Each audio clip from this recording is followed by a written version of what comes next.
Hi everyone, আজকে আপনাদের সাথে একটু র্যান্ডম ব্লগ শেয়ার করব। এখানে শুধু খাওয়া দাওয়াই দেখবেন। আর শুরু করছি সেই ভাইরাল কারাক চাই টোস্ট। চলেন শেয়ার করি আপনাদের সাথে রিভিউ, এটা খেতে কেমন ছিল। প্রথমে আমি এক স্লাইস ব্রেডের মধ্যে লাফিং কাও চিজটাকে স্প্রেড করে দিলাম। আমার বাসায় এই ক্রিম চিজটাই ছিল, তাই এটাই দিয়ে দিলাম। তারপর উপরে আমি আরেকটা স্লাইস ব্রেড দিয়ে দিলাম। তারপর এদিকে আমি চা বানায় রাখছি। চাটা একদম গরম ছিল, অনেক গরম ছিল। এখন চাটাকে আমি এই ব্রেডের উপরে ঢেলে দিব। চাটা ঢালার সময় আমার পড়ে যায় সাইডের দিকে। আপনারা বলেন না আপু এত সুন্দর অ্যাস্থেটিক ভিডিও, এত সুন্দর পিকচার কিভাবে তুলেন। এগুলোর পিছনে আসলে অনেক কষ্ট। একটা পারফেক্ট পিকচার ভিডিও করতে না, এটার পিছনে অনেক পরিশ্রম দিতে হয়। সেদিন চাটা অনেক বেশি মজা হয়েছিল। আমি একদম মশলা টশলা দিয়ে চাটা বানাইছিলাম। আর এই তো পুরা চাটা একদম সোক করে নিয়েছে। এখন ট্রাই করার পালা। আমি যদি অনেস্ট রিভিউ দিই, আমার কাছে খুব একটা আহামরি ভালো লাগে নাই। নর্মালি পাউরুটি না চা দিয়ে ভিজিয়ে খেতে মজা লাগে।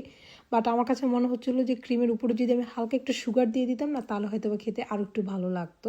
মানে নট ব্যাড, মানে এক কথায় বলা চলে। এই রেসিপিটা কয়েকদিন ধরে আমার সামনে আসতেছিল, বাট আমি স্কিপ করতেছিলাম যে এটা আমি দেখবো না, এটা আমি বানাবো না। আমার কেন জানি খেতে ইচ্ছা করতেছিল না। বাট লাস্ট 2 দিন ধরে এত পরিমাণ আমার সামনে আসে টিকটকে আর ইনস্টাগ্রামে, তাই ভাবলাম যে ওকে ট্রাই করে দেখি, মেবি ভালো হইতে পারে। আর আমার ভালো লাগে মানে সামটাইমস ডিফারেন্ট টাইপের খাবার ট্রাই করতে। যদি দেখি যেটা দেখে ভালো লাগতেছে, তখন যে আমি ট্রাই করি। আর এখন আমি বানাচ্ছি হলো দুপুরের খাবার। আজকে দুপুরের মেনুতে ছিল আমাদের বিফ পাস্তা স্যুপ অ্যান্ড ফোকাচ্চা।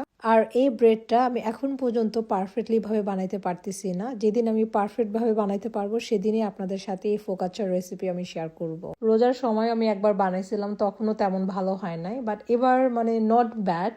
কেন জানি এটা আমি পারফেক্টলি ভাবে বানাইতে পারতেছি না। মেবি আমি কিছু একটা মিসিং করতেছি, এই জন্য এই ব্রেডটা একদম পারফেক্টলি ভাবে হচ্ছে না।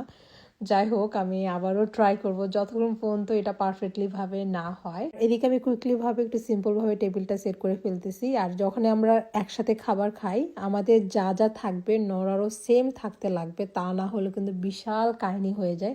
সেদিন আর লাঞ্চ আর করা হবে না।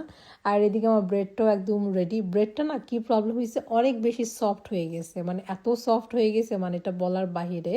বাট মজার কথা হলো ব্রেডটা না গরম গরম ছিল, তাই খেতে না অনেক বেশি ভালো লাগতেছিল। আমি ভিতরে যে পিৎজা বানানোর যে চিজগুলো থাকে না, ওগুলো আমি ভিতরে দিয়ে দিয়েছিলাম। এই কারণে না খেতে ভালো লাগতেছিল অনেক। যে দেখেন অনেক বেশি মানে থিক আর হলো মানে একটু দোলা দোলা টাইপের হয়ে গেছিলো।